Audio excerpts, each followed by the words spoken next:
So I had some ideas. One idea I really liked was Cabinet in the Woods, Hmm. which would be like a horror genre. It never really worked out. But there are other genres too. Like there's like the musical road trip, like think like Blues Brothers style, or Yeah. the Muppet movie, like the original Muppet movie. Like one of those style, I think would be a fun one to do.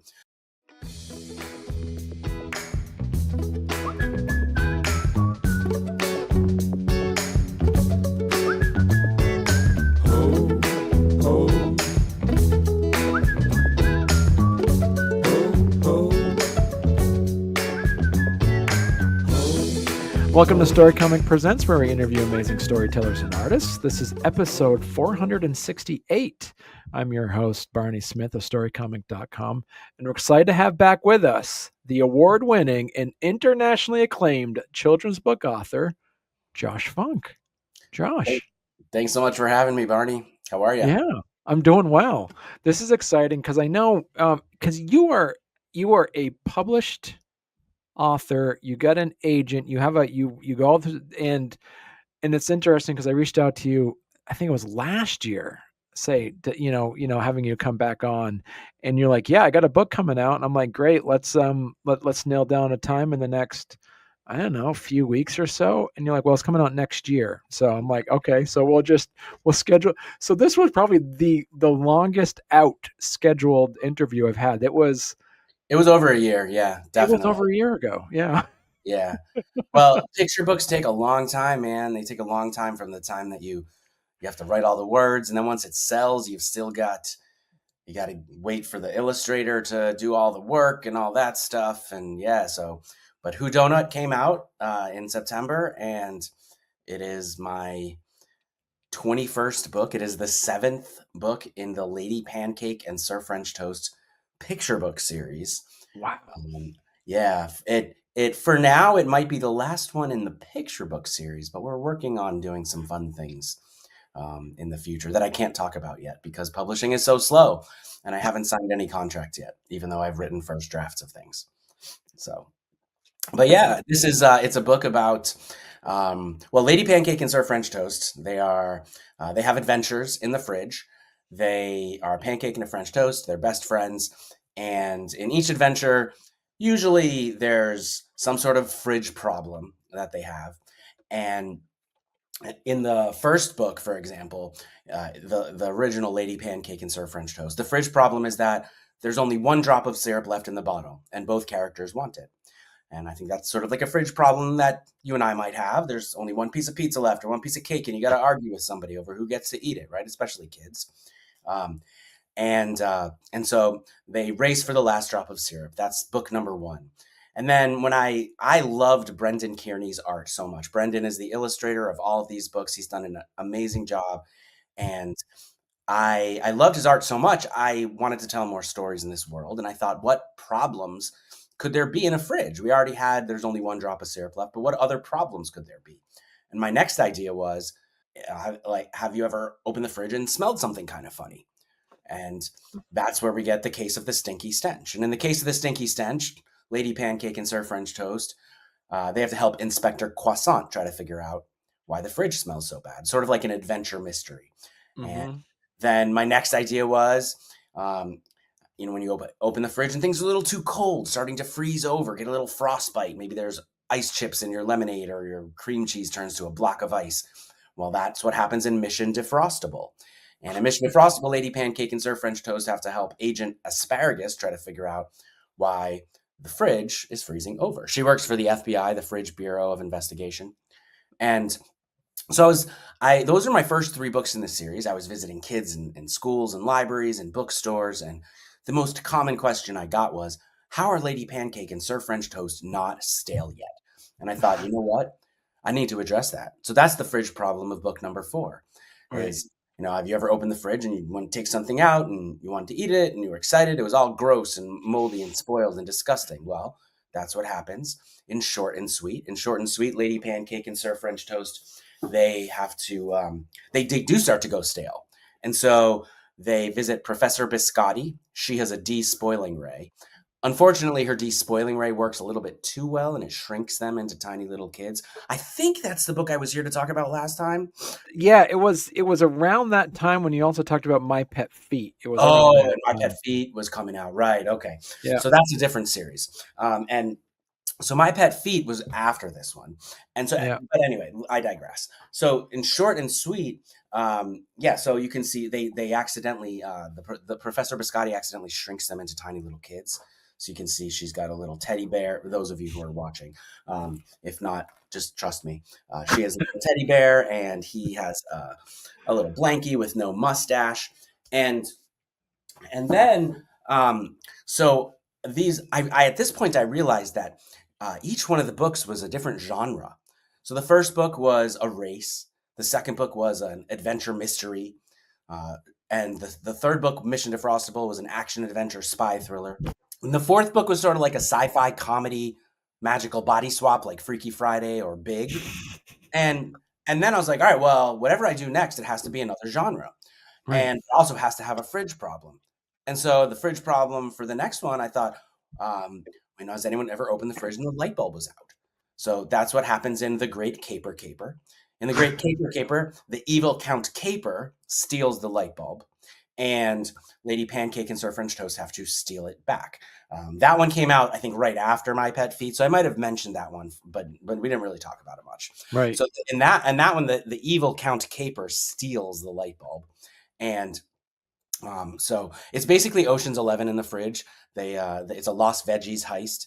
So that one's a heist, and then the next one, Attack of the Scones. The fridge problem is: has anybody ever accidentally left something in the fridge that didn't belong there? Like the time I opened the fridge and found an iPad that one of my kids left, and so that is the fridge problem of Attack of the Scones, where something's in the fridge that doesn't belong, and others come to try to get it out. And that one is an alien invasion. And then when I was talking to my editors about what to do next, I was throwing out several genres and um, ideas. And the when I suggested a whodunit, which I know I had done a mystery, The Case of the Stinky Stench is a mystery, but a whodunit is a very specific type of like closed room mystery, whereas The Case of the Stinky Stench was like an adventure mystery. So I said to my editor, I said, "What about a whodunit?" And my editor said, "Oh, that sounds great, as long as there's a donut in it." And it was about 6 hours later where my brain registered, "Oh, whodunit, donut. I get it now." So it wasn't during the meeting; it was like as I was going to bed that night. So I felt a little bit dumb, but that immediately had to be the title, Whodonut. And so this one is the fridge problem is: have you ever opened the fridge and you were excited to eat something, you went to take it out, but it wasn't there? Like you remember buying it at the store, you saw it there yesterday, but it's gone. Well, that is what happens in Whodonut. And this one is obviously a whodunit. And Agatha Christie is an author.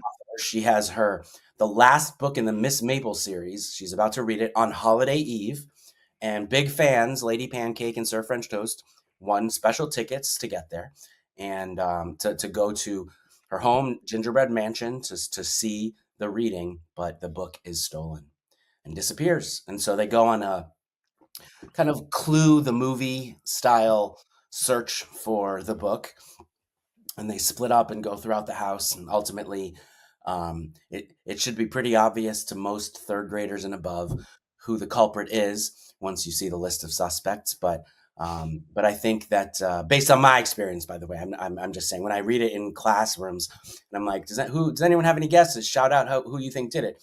When I read it to second and grade and below, it's usually a mix of various characters. But um, once we get to third grade, everyone kind of figured it out.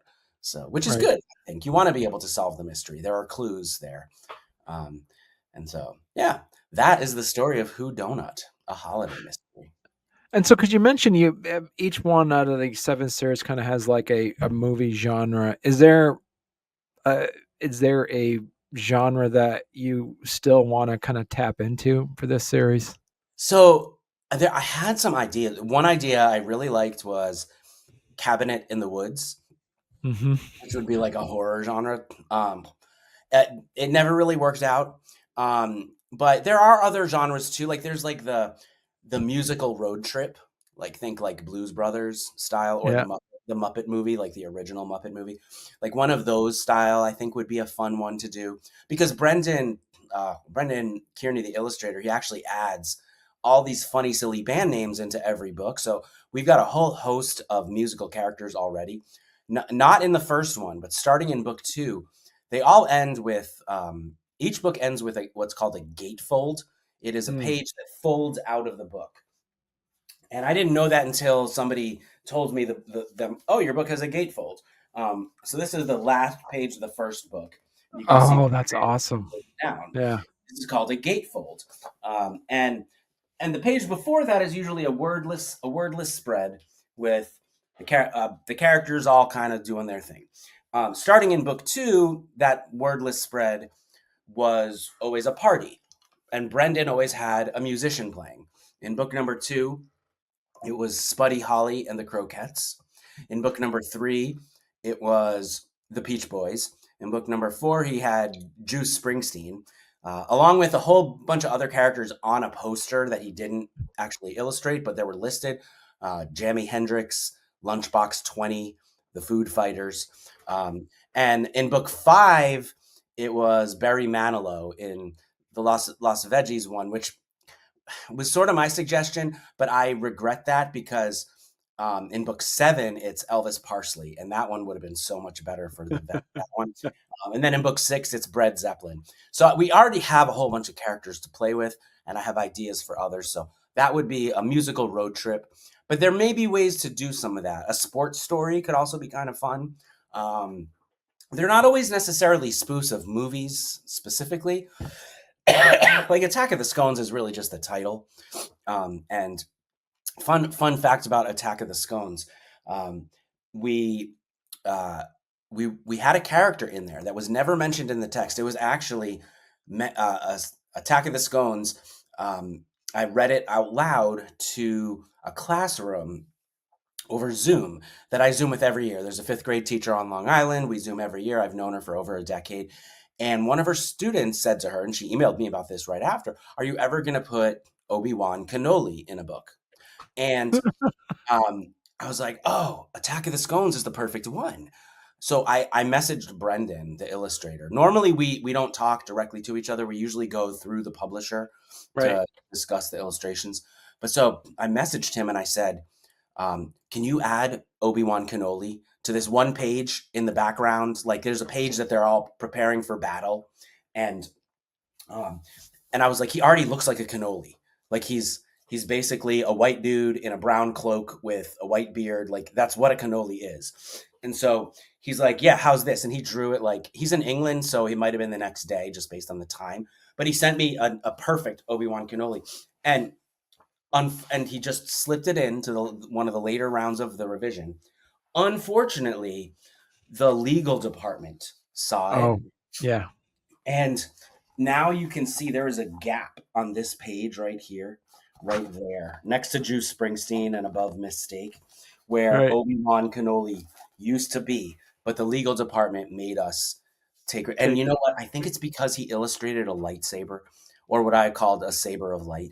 But so unfortunately, Obi-Wan Kenobi was removed from the book.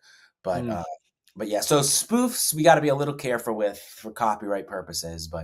Um, but yeah, I think at the very end of the great Caper, they're all standing around a fountain on the last page, like Ocean's 11. If right. if the adults will get that one, and but that's how I write books, and I think we probably talked about this last time too, but it's still true. There. This is the "Welcome to Lost Veggies" sign. Um, so, but I write books that are for the adults to read to children, so that children fall in love with reading. I don't write early readers or leveled readers or things like that. I write books that are meant to be read. Like, sure, I'm sure third graders and second graders and some little kids can read my books, but they're not easy words. They're not the Cat in the Hat style books or Elephant and Piggy. They're meant to be read by an adult, a caregiver, a librarian, whoever, to kids. And I want the adults to enjoy what they're reading. I want the Mm, adults to enthusiastically read these books, but I want them to be genuine about it. I don't want, any good librarian can take a mediocre book and read it out loud and make it sound amazing to kids because they're good at that. But I don't want them to have to try. I want them to feel like they are actually enjoying the book. And so that's really one of my main goals as an author, is to try to make it fun for everyone who's like a Pixar movie, you know. right. Jokes in there for the adults too. Well, hey there. If you're enjoying our podcast, don't forget to subscribe on YouTube or leave us a 5-star review on your favorite podcast platform. Your support means the world to us and helps us keep this show going. We love hearing from you, so any feedback is welcome. And thank you for being a part of our podcast family and for all your support. It truly means a lot to us. Well, I mean, could you mention like with Brendan Kearney and like it, how much creative flow do you give him when it comes to putting the Lady Pancake and Sir French Toast books together? I I think I usually set him up for things, Mm, but I don't tell him too much of like what he should be drawing specifically. Um, Hopefully he'll get the joke that I'm leading to, but if he doesn't, there's a good chance he's going to think of something better because, you know, I practiced really hard at writing the words of picture books. mm, I did not practice how to draw pictures. And Brendan did. I have no idea how to draw or paint or do anything with the iPads and all the Procreate and whatnot. All I know is I practiced really hard to write the words. And Brendan, he practiced hard to write and draw, but he knows how to draw. And so mm, if I were to tell him how to do his job, I feel like that's kind of a little bit silly. And I will probably stifle his creativity more than anything. Now, obviously, the whole process goes through a lot of people. So Brendan might come up with sketches, and maybe the editors think something isn't quite as funny or isn't working or whatever. And it never even gets to me, and I never see that. Or sometimes I think something's great and the editors don't want it, which has happened before. And so, with Brendan's art. And so it's something that um, I've learned that if I'm too specific and I give too much direction, unless it's for a joke that's really needed or a plot point that's really needed, it's better to let the illustrator have as much freedom as possible, because they know what they're doing. mm, It's a lot better than I do. And I jokingly say this, but it's true. If you really want to control how your books are illustrated, you should probably learn how to draw yourself, mm. because that's really the only way that you're going to get exactly what you want. And do you ever see like any of Brendan's work and like from other authors, and you feel like he's kind of like cheating on you or anything? It's like, what's up with that, dude? I'm not sure he's done too much with other authors. He's mostly written and illustrated himself. No, Right. I don't really think that. I think that it's no, that's not something that I've ever thought, to be honest with you. Now, if he did another book about anthropomorphic food, that I might feel something about. But Yeah. besides that, no, I don't feel anything. So, It- but yeah, no, it's, he's got little kids now, and he's got to do what's right for. He's got some great books too. Some of them aren't he's in England. Some of them aren't as available in the U.S. There's one that my wife really loves called and it was like a birthday book. Um, I'm gonna look it oh, up is it here. the not Penelope Strudel Yes, and the birthday Penelope treasure? Yeah. Strudel. Oh, she loves that one. I think it's available here. It's just it didn't like you can order it. It's just not like in a lot of bookstores because it came out several years ago. But Right. yeah, Penelope Strudel is awesome. It's almost like a Where's Waldo-y type thing, but not annoying and obnoxious, Right. and a little bit more fun and super cute and adorable. So Right. yeah. I think I remember because I asked you this before too. Is there a Josh Funkaverse? Like, are all your characters? Is there a way like all your characters can meet in some situations? It's really hard to imagine that just because all of the illustrators are different. If you're an illustrator and you're illustrating all your own stuff, then yeah, that's definitely an option. Like you know, a Richard Scarry type world, something like that. I yes, but it with the different books and series that I have, I just don't think the art styles would really match. So it would be a little bit tricky. I will say that one thing connects all of my books, um, for the most part, so far at least, maybe not my next one, is that there's some element of fantasy to them. Mm, Whether you call it fantasy or not, anthropomorphic foods are not necessarily something that's real. A boy and a dragon writing letters to each other, that's got elements of fantasy. The New York Public Library lion statues coming to life is fantasy. A pet ferret turning into feet because the letter R has disappeared has some fantasy elements to it. So all of my books, I think, have some of that, and I right. think part of the reason for that is because picture books are magical and you can do whatever you want with them. You don't have to stick to it's not just pictures. It's not photography where everything is real. It's I'm not writing nonfiction. And it's you're allowed to in fiction you're allowed to do whatever you want.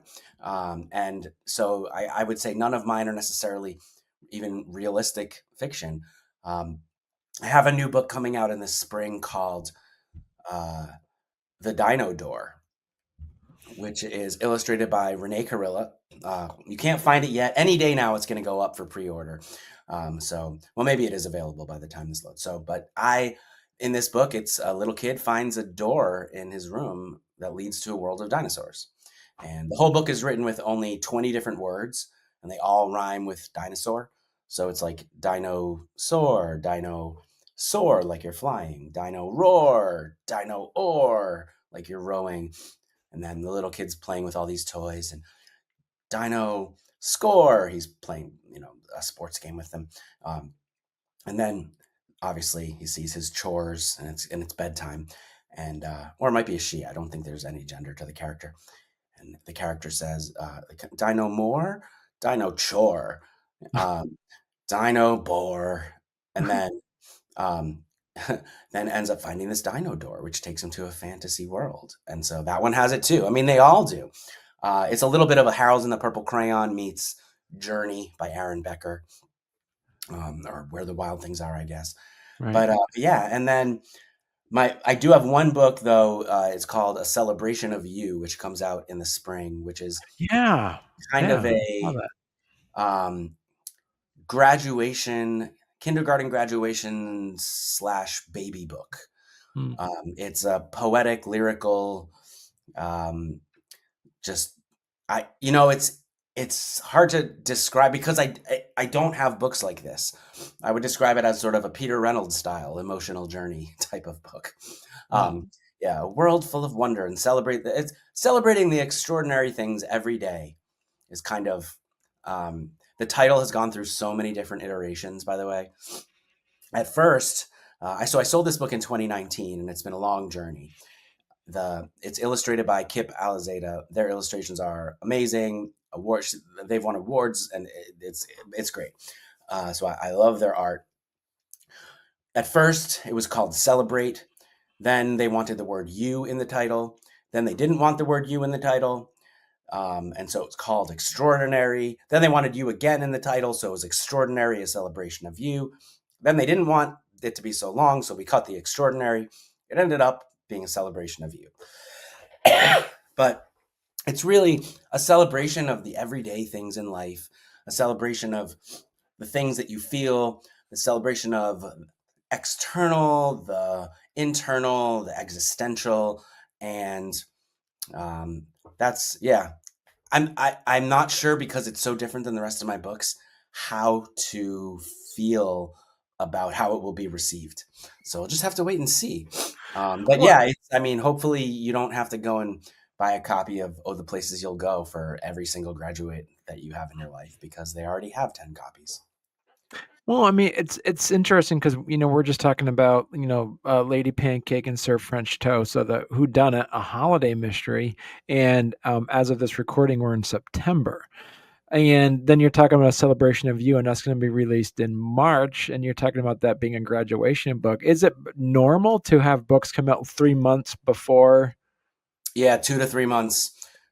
Late July, early August is when the Halloween books come out. It's always like that. Yeah. Huh. The holiday season books come out around mid to late September, early October at the latest, because the stores have to order them. Right. Have to have them in stock. They have to be printed and shipped at the right times from the warehouse, all that stuff. So, and you want to have them in the shops by mid-November. And so, yeah, that's, I don't know. It'll be interesting. I mean, when you take a glance at Whodonut, it doesn't necessarily scream holidays. It it says a holiday mystery as a subtitle, but it's Right. pretty small. Obviously, I'll pump that up as the holidays get closer. But for right now, I've been more pushing it as, it's just another adventure. It happens to be during the holidays. That's a funny thing too. The throughout the process of making these books, the publisher, I've had 7 different editors for the Lady Pancake and Sir French Toast series. Yes, there are 7 books, but and it's not a one-to-one thing. Sometimes I had multiple editors. There's a lot of moving around in publishing. It's just how it is with in editorial world, to get raises, to get new jobs, etc. I mean, it's not great. It would be awesome if it was the same person who's super invested, but I like my editors now. I've liked all of them, and so originally throughout the whole process, none of them wanted a holiday book, and Hmm. they always said, "No, no, no, we don't want a holiday book." And I was like, "Okay." Then finally, with this one here, they said, "Hey, would sales and marketing want this one to be a holiday book? Could you do that?" And so I was like, "Okay, I will make it a holiday book as I write it." So this was because sales and marketing did want a holiday book finally. The funny thing is, The Case of the Stinky Stench, book number 2, when I wrote that, it was not under contract or anything. I had seen the first book and I was like, I'm going to try to write another one. I don't know if they're going to want it, but hopefully they do. And they told me, I originally wrote it as a holiday book because I thought sequels are often not as good as the first, right? Sequels are often very disappointing. So I thought, what is a way to make it so that people don't dislike a sequel? And my cheat that I came up with was make it a holiday book. Nobody dislikes holidays. So that one originally was a holiday book. When I sent Okay. it to them, they said, "We love it, but we want to sell it year round. Can you take out the holidays?" And so I did. I rearranged it and took out the holiday foods. And, during revisions, stuff like that happens all the time. I will say the culprit is still a holiday food. The stinky stench is a holiday food. But it's no longer a very good mystery because once you get to the stinky stench, there's no clues anymore because it's not a holiday book. So it's like, Right. I don't know. But yeah, spoiler alert, if you haven't read it, that book's been out since 2017. So that's on you. The stinky stench is a fruitcake. And It's always a fruitcake. It's yeah, always a of course. fruitcake. It's the Yeah. fruitcake. And so the fruitcake is the holiday stinky stench, right? And so, but instead of it being there from 3 years ago, now it was there from 8 months ago. Yeah, so the originally it was supposed to be a holiday book. um, and and so but yeah, the fruitcake was I took out a scene that had um, a gingerbread village with lemonade spillage, which wasn't really a great rhyme. There were potato latkes in Applesauce River. I changed them to tater tots. There was a whole bunch of other things throughout the holidays. There was there was a peanut soup lake, which is a traditional Kwanzaa dish. I changed that and made it a different kind of soup. It was corn chowder lake now. So yeah, ultimately it's just a regular old book, and the villain happens to be a holiday food, or the Right. cult, not really villain, but yeah. So you mentioned at the top of that before we started recording that you have a subscriber list. So if people want to follow you, they can go to joshfunkbooks.com and subscribe to your Yeah, I have a email list. mailing list where I have a fun tradition, which if you subscribe to the Patreon to this podcast, you can hear a little bit about it. A fun tradition of the winter solstice ironing board, and I usually talk about it on my mailing list, but you can get all the details on the Patreon for Storycomic as well. Right. Yeah. Excellent. So as we mentioned too, is like, so you're here talking a little bit about a couple of your books, one that's coming out in a few months called A Celebration of You. and your other book that just came out imminently, which is book 7 of the Lady Pancake and Sir French Toast, was Whodunit, a holiday mystery. And you kind of said this might be the last Lady Pancake Sir French Toast. Well, it's publishing is a business, and getting 7 picture books out of a picture book series is a lot, considering it's not a New York Times bestseller. It's a very good seller.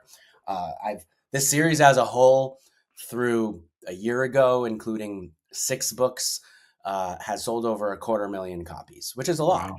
Yeah. But it's still this publisher was bought by a bigger publisher, and so things are a little up in the air right now. So this may be the last one. As you read into the book, you may see parallels between me and Agatha Christie. Agatha Christie is reading the last book in the Miss Maple series.